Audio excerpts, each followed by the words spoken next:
Whenever I was in nightclub business, not just him, but I would run into quite a few very successful people, quite a few successful entrepreneurs that, from a financial perspective, had everything that you could ever want or dream of. And what I kept on noticing was the fact that a lot of these people were miserable.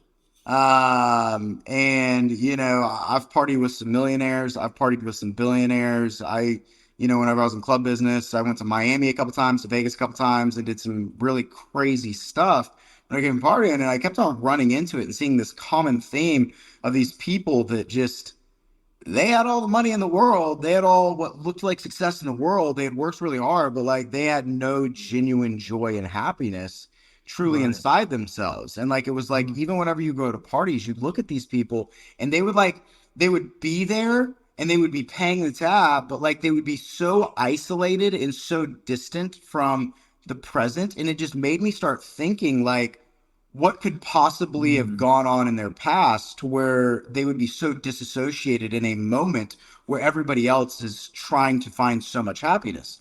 And so the more that I kind of saw that, I sat down and started thinking about, the context between that and our subconscious and our unconscious mind. And whenever you look at a backpack, right?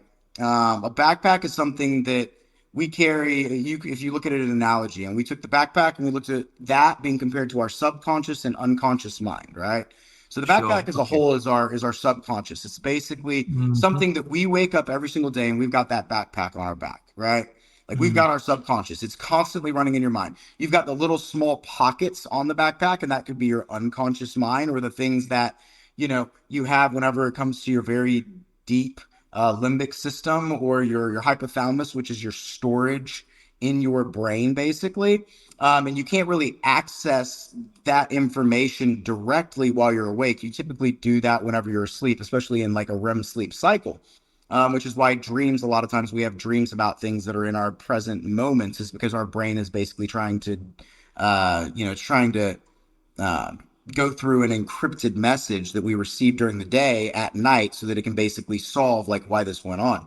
I Mm. digress. But whenever it comes to the backpack, it's basically like your subconscious. And every day you wake up, whatever you are carrying from the previous days goes into your subconscious, and you carry that into actions your next day. So if we look at this from a neurological perspective, your neuropathways, your neurons are the core center of basically, that tells the neural pathway how to create a synaptic process or a decision in real time in your conscious mind.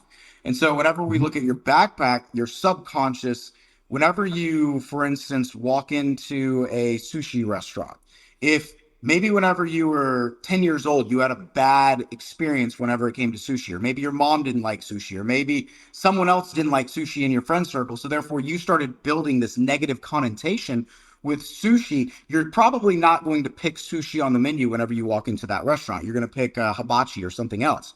Well, Mhm. if we look at our backpack has a lot of layers of those kind of memories that will directly affect our current decision making on a daily basis. And so what Mhm. happens is basically if you look at a backpack, right, and you're going on a journey, you only want in your backpack what you need for that journey, correct? Yeah.